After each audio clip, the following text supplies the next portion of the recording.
If this one stay open, that doesn't get power, that stay closed, draw A is stuck in the bottom. If this switch, when it closes it, that stay closed, the next job A cannot start. Because really one cannot get power if that is open. Line 3, if this is open, cylinder A cannot get power. If this is closed, A will have power all the time, it is stuck in the bottom of the hole. Okay. Now, we come to line 4. Still easy questions. If this contact don't close, it means relay 3 don't get power. Right? So, that means this will stay open all the time. So if cylinder A comes back on top and it touches switch 2, they cannot be power. So B don't get power. B don't start. If it just finishes the first row, B don't start. If that stay open. If this stay open, the moment this thing starts going back, that is also going to be open. Relay 3 will not remember by the time that it is touching. So it will draw first off, B don't start. If any of these two stay closed all the time, what's going to happen then? Then relay 3 will have power all the time. So even before I press the start button, that will be closed, and switch 2 is also closed, B will be moving to the right, and it will stay there. If this one stay open, that can never close, so that means B cannot start. If this stay closed all the time, that relay's got power all the time, B is stuck inside the hole. This one is the last easy one, then we get to the difficult one. If switch 2 don't close, then we cannot start. Now we come to the only difficult one, and that is if switch 2 or this contact stay closed all the time. What's going to happen then? If this is closed all the time.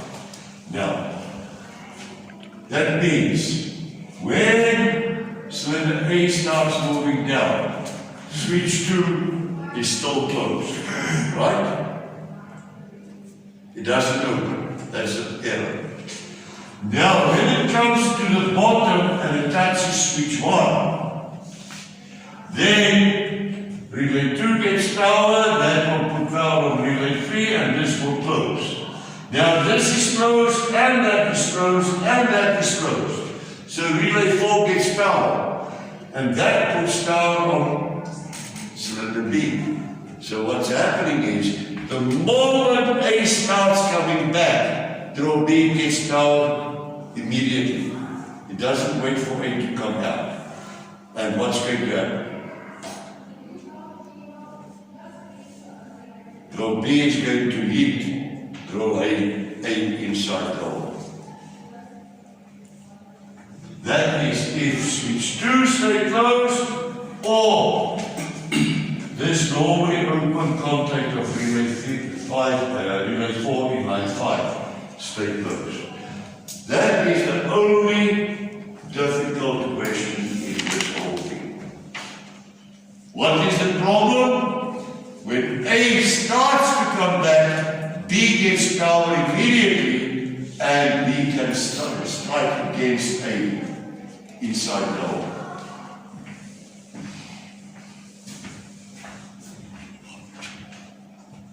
The other questions, if this stay open, what's going to happen? That means it does not latch.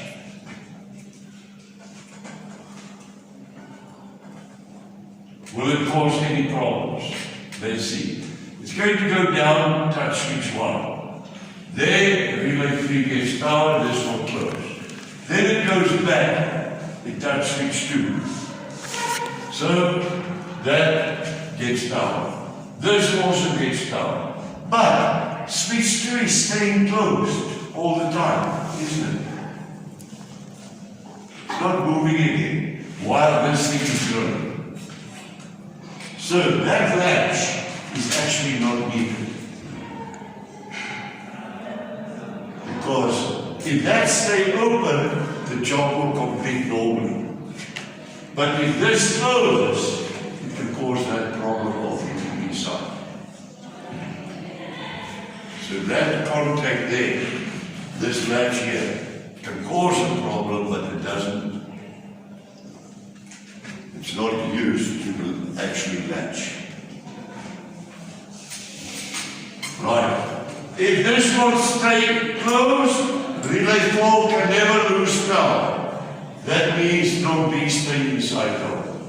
If this is open all the time, relay 4 will never get power, drop B will not start. If switch 3 stays open, that means that is staying closed, means that drop B is stuck inside out. If this closes and stays closed, that will be open all the time, B cannot start. Same with the last line. If it stays open, B cannot start. If it stays closed, B will be stuck inside out. Yes, sir? Sir, is switch 4 on stop button? Ah, switch 4 is shown on the drawing. But let me ask you another question. The white and the blue car. The white car is traveling north to south. The blue car is chasing it on its tail. Which car is in front? The white one. What does it matter what the color is? Okay. Switch 4 is not part of the logic, you see it. But we can include it because when it's finished drilling the 2 holes and it's touching switch 4 again, it can start another job. So for this job, switch 4 is doing nothing. But it may start another job after this drilling is finished.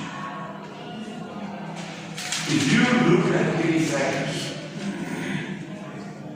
one job is, I've got control of this job here, but it's on the conveyor system. Now this job is done here. Then it moves on. And it is closing another switch and another machine takes over doing the next job. Eventually, when it comes down the other side, there's been 20, 30 jobs done. So, if it's a manual process, you're going to take the job out, give it to